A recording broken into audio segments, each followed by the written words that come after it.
พระวะนี่โอ้นี่เนาะน้ำพระในน้ำปัดกันเด้อได้ลายแท้พี่ดีได้หลาย ใครได้ลายบ่เขาได้หลาย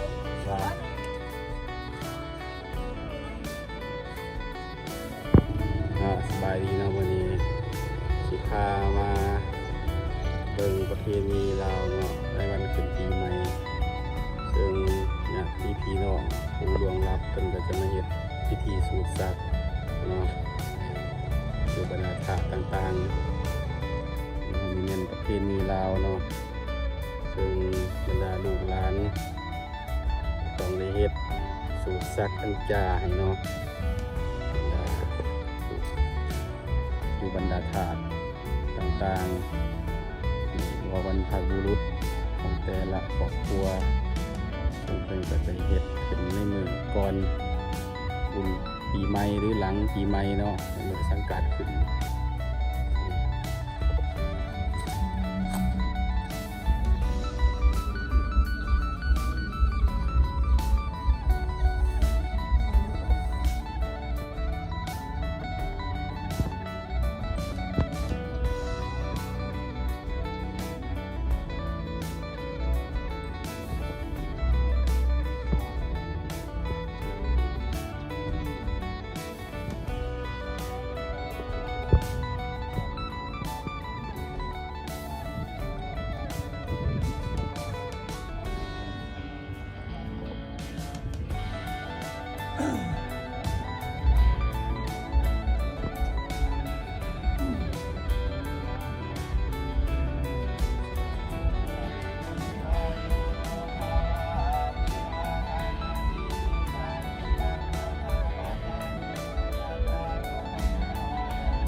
กำลังสำเร็จแล้วก็ไปหดทรง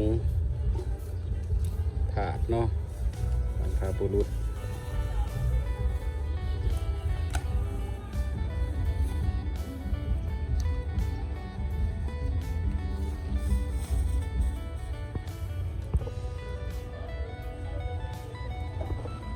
ภายหลังที่สุดอนิจจาย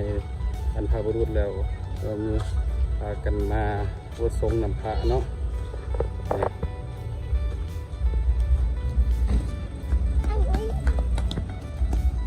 ในมือวันปีใหม่พากันมาหดทรงพระเนาะ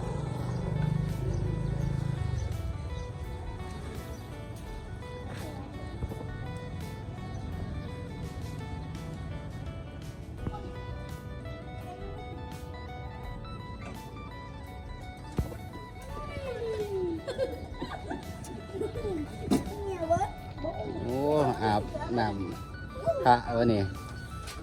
โอ้นี่เนาะอาบน้ำพระในน้ำปัดกันเด้อได้ลายแท้พี่ดีได้หลายใครได้ลายบ่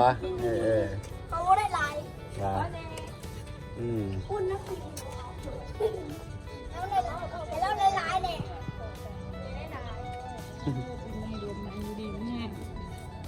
อันนี้เป็นวัดโพนทองเนาะเรื่องโพนทองแปลงกับประสาทเป็นมือขึ้นปีใหม่ส่วนมาพดสงมาพดพระเนาะพดสงน้ำพระ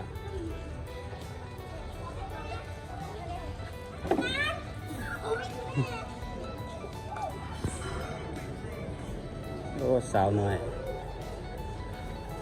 มาปลูกแขนเหรอ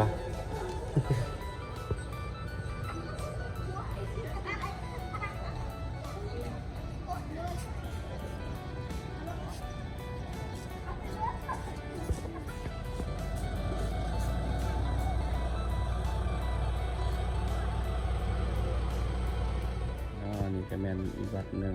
ก็คือบันดูเนาะวัดบันดูเมืองพนทองแขวงจำปาสักเนาะนี่พามาเยี่ยมมาชมประเพณีบุญปีใหม่อยู่ฝั่งลาวเป็นมาบวชสงฆ์พระในมือคือปีใหม่นี่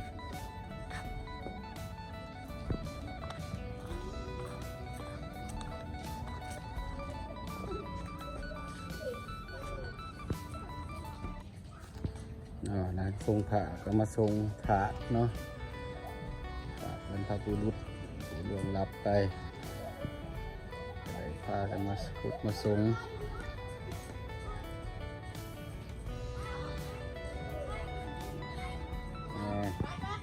สืบทอด โอ้มีปืนไว้มาหน่อยเนี่ย ยิงได้ไหม